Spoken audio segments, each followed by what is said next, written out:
Welcome to Digital Portfolios by Tiffany Wilkinson.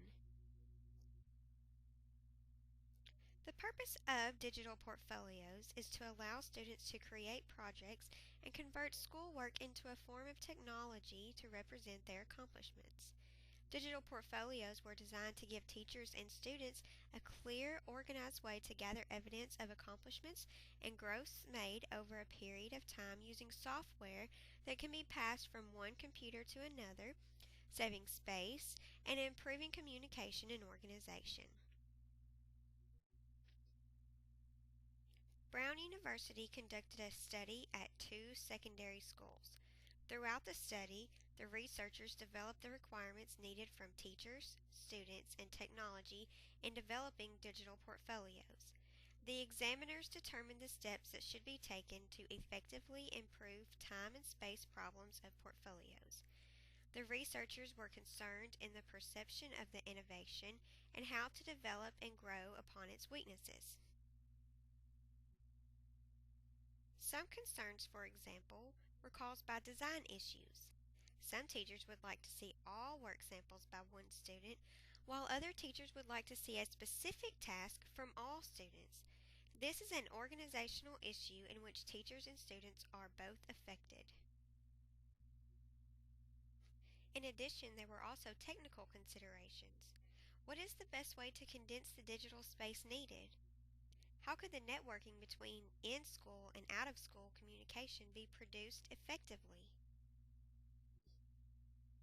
The Coalition of Essential Schools have identified several problems the digital portfolios may face in the near future.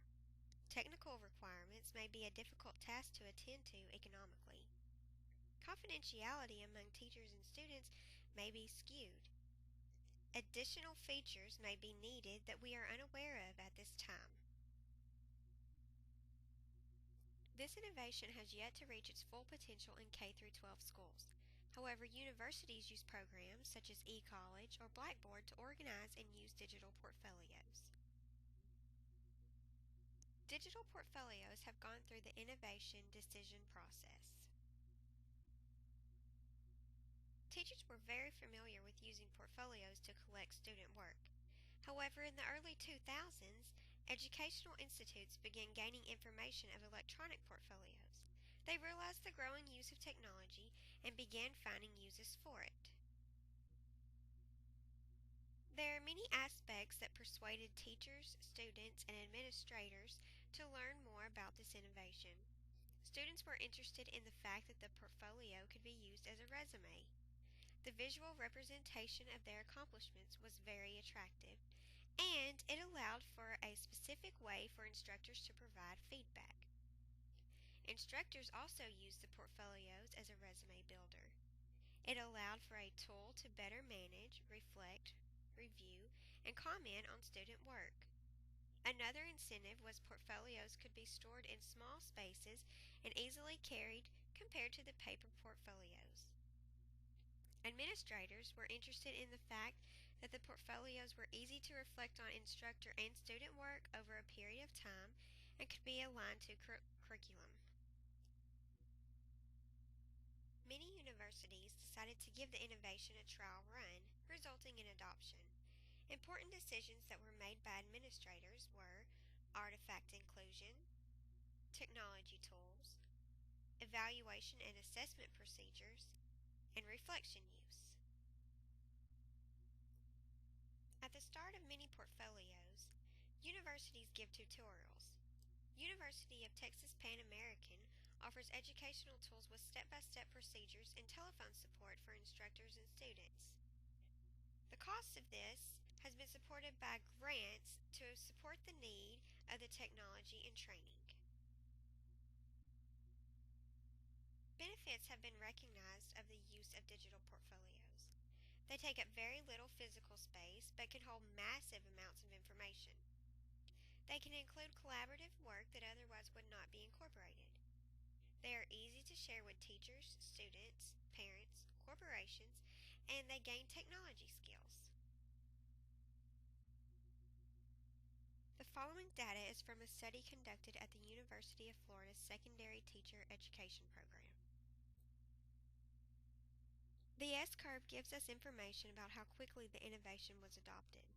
It also gives us insight as to who adopted and at what point. The innovators in this study at the University of Florida were the administration. The faculty and students who turned in work to their portfolios throughout the course were the early adopters. The early majority were the faculty who required portfolios after the opinion leaders. Skeptical educators who did not require portfolios in the first year but later on were the late majority. The laggards were the instructors who did not require students to use the portfolios at all. The innovators in this study were the higher education administrators. These are the people who made the decisions to have the portfolios at their learning institutions. The strategies that assisted in the persuasion of adoption were relative advantage, complexity, compatibility, trialability, and observability. The early adopters were the faculty. The faculty were the ones who began to implement the innovation.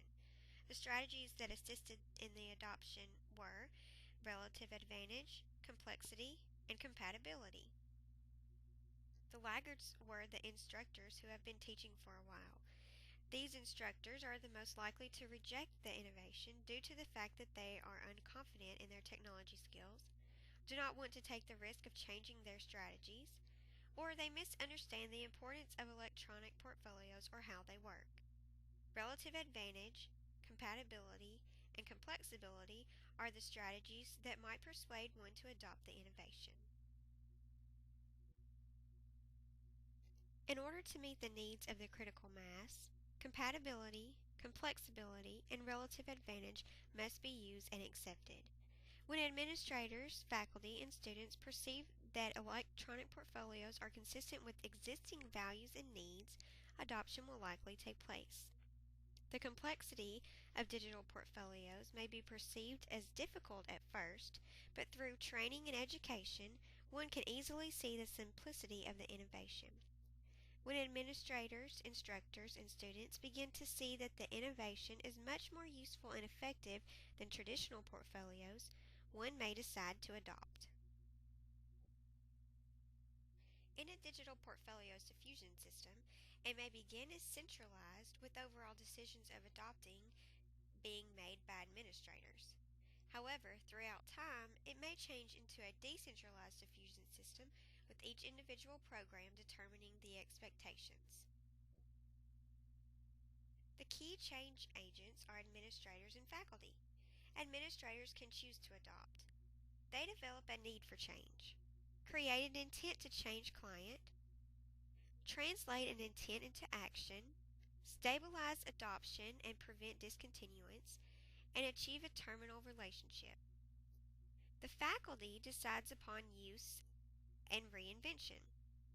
They establish an information exchange relationship, diagnose problems, translate an intent into action, and achieve a terminal relationship. In the study conducted at the University of Florida, the innovation has met critical mass. K-12 schools have had difficulties meeting their needs of sharing and communicating growth from year to year or from class to class. Therefore, the role of the champion should be given to the administration and instructors. Either group could identify electronic portfolios as a great match for K-12 schools for the following reasons. It offers clear, organized ways to gather evidence of student growth. Teachers and administrators can set the expectations before the course begins to ensure that all students are meeting state standards. Time and space is more accessible. And also, it gives ease of communication to share accomplishments with teachers, parents, and students. As a third grade instructor in my district, I feel that digital portfolios should be adopted to better equip our teachers, parents, and students for growing and developing into successful adults. The communication among the three is crucial in developing successful thinkers for our future.